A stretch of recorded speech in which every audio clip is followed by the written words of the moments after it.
Hi everybody, welcome to my video today. Been a bit of a delay since I last did one, but I'll show you why.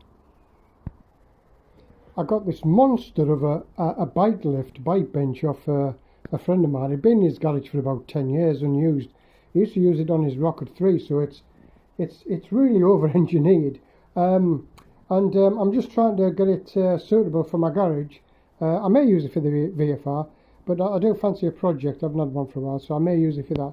But my issue, or what I've been busy with, is that for some reason the runners for the trolley jack were a little bit wide. You can see the red bits there, a little bit wide for my trolley jack. I've got a huge one, but that was too big, and I didn't really want to buy another trolley jack. So a friend of mine's just sort of like got this plate made for me, and I'm just gonna weld it in there, so that the trolley jack can run in.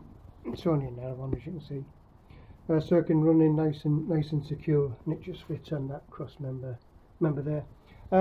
But yeah, I'm going back to my old trade. I was a welder by trade when I left school, so there we are. I'm going back to a bit of welding. Looking forward to it.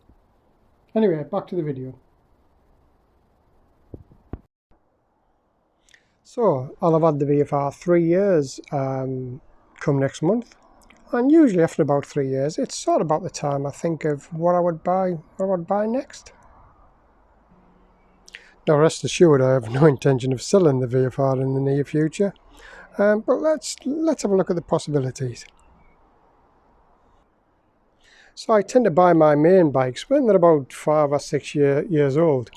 And I usually start thinking about replacement about three years in, and I know I have mates who start thinking about replacements almost straight away or a few months, but it takes me a while to get round to that. But I just started thinking, what would I buy next? Usually when I buy a bike, there is a new bike on the horizon that I think, yeah, I could maybe afford that in 5 years' time.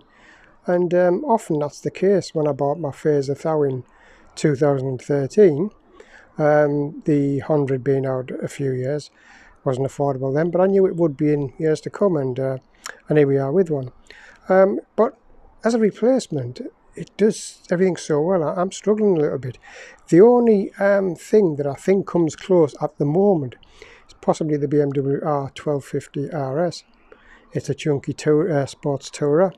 It's got shaft drive, down on power of course, but it fills the role that the other sports tourers that we see now, the more lightweight ones, the ZX Kawasaki and the new Suzuki GSX GT, they're a bit lightweight, chain driven, as indeed the Honda NT 1100, which, by the way, I was surprised it came down quite low in that poll that I did a few weeks back. Yeah, it didn't do too well, did it?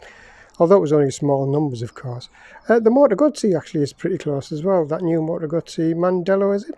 I quite like that, but I probably wouldn't buy a new Moto Guzzi. I might buy an old one as a project. So as I say, when I'm riding the thing, every time I'm riding it, I'm trying to think, what more would I want from a bike?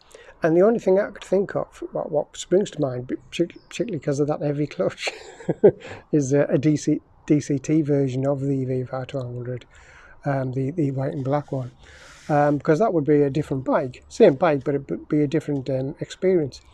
But with regard to anything else, I simply just can't think of anything. And when I read the used report in the recent Ride magazine about the VFR, there was one finishing paragraph from Simon Hargreaves, who I don't like him as a writer, that just made me think, yeah, that's exactly how I feel about it. Let's just have a quick look at that. So that was it in Ride magazine, March 2023, and this is what he finished off with. I thought it summed it up really. Apologies for my reading of this. He said, the combination adds up to a rare beast nowadays. A high quality, well built, interminably reliable, devastatingly rapid, deeply civilized, cushionly comfy and velvety handling road bike. Name another machine built 13 years ago that still goes, stops and handles with the same level of operational slickness as the VFR. Most of the manufacturers' bikes will have any combination of corroding, feeling a bit saggy, steering like a tank, or generally fallen apart by now. And in a volatile used market, they'll almost all be more expensive. The VFR is a piece of never to be repeated history. We won't see its like again. Interesting. So there we are. Where on earth do I go next? And you know what? I have no idea. Thanks again for watching. Bye.